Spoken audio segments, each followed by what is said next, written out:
Gabe, we saw the acting attorney general there peppered by local Miami reporters with the key question, how does Raúl Castro stand trial for this, right? An arrest warrant will be issued. And from there, give me a second here, Gabe. And from there, obviously, there'll be steps in play to either take him out of Cuba or not. But right now, that's the big question. Yeah, certainly, Tom, and that really stuck out to me when the acting attorney general said that. He said that, yes, an arrest warrant is issued, and he expects Raúl Castro to either come here on his own, which seems unlikely, or to show up here some other way, really laying the pretext for any operation to somehow grab Raúl Castro in Cuba. Now, as you've been talking about, this is very different than Venezuela. In Cuba, the significant military there, or certainly an intelligence operation. But you remember, Tom, in the Maduro raid, a lot of Maduro's security were Cubans.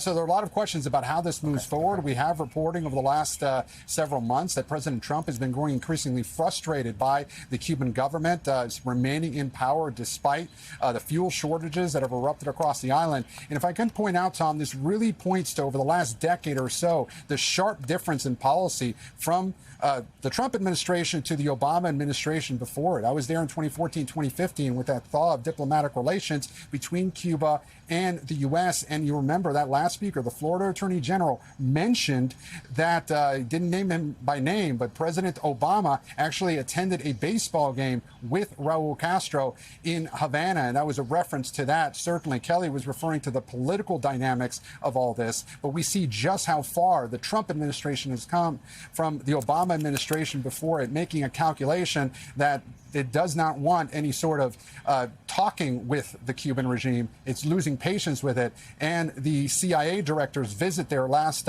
week, certainly the leaking of pictures from that visit amounted to an escalation of the pressure campaign. And you're right, that is the major question. What happens next? Will the U.S. now somehow go into Cuba and bring Raúl Castro back here to face these charges? He turns 95 years old next month.